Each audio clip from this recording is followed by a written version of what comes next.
বিসমিল্লাহির রহমানির রহিম। আসসালামু আলাইকুম।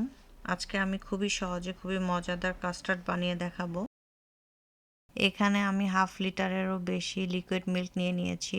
দুধটাকে আমি ভালো করে জাল করে নিব কমপক্ষে 20 থেকে 25 মিনিট।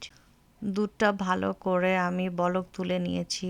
এখন আমি 1/2 কাপ লিকুইড ঠান্ডা দুধের সাথে 4 টেবিল চামচ ম্যাঙ্গো কাস্টার্ড পাউডার এবং 4 টেবিল চামচ চিনি দিয়ে মিক্স করে এটা দুধের সাথে আস্তে আস্তে করে মিক্স করে নিব এবং গুলিয়ে নিব এবং এটা আস্তে আস্তে করে নাড়বো আর অল্প অল্প করে দিতে থাকবো।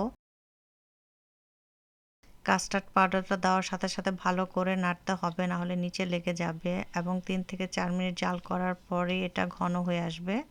এটা হালকা ঘন অবস্থায় থাকতে এটা চুলা বন্ধ করে দিতে হবে, কারণ এটা ঠান্ডা হওয়ার পরে আরেকটু ঘন হয়ে যাবে।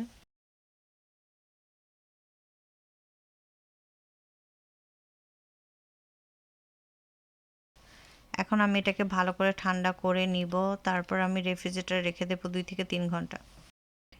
এখানে আমি পছন্দ মতো ফ্রুটস কেটে নিয়েছি।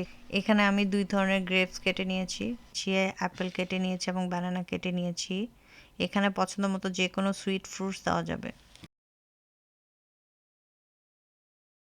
এখানে আমি পরিমাণ মতো বাটিতে কাস্টার্ড নিয়ে নিয়েছি, কারণ আমি সবগুলো একসাথে ইউজ করব না। যতটুকু পরিমাণ লাগবে ঠিক ততটুকু পরিমাণে ফ্রেশ ফ্রুট দিয়ে মিক্স করে নিব। এখন আমি কাস্টার্ডের মধ্যে যে পছন্দ মতো ফ্রুটসগুলো কেটে নিয়েছি সেই ফ্রুটসগুলো দিয়ে দিব।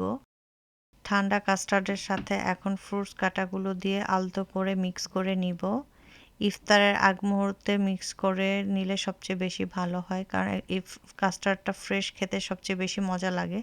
2 দিন ফ্রিজে রেখে খাওয়া যায়, বাট ফ্রেশ খেতে অন্যরকম টেস্ট। রোজার সময় ইফতারের পরে এরকম একটা হালকা সুইট ঠান্ডা ডেজার্ট খেতে খুবই মজা লাগে।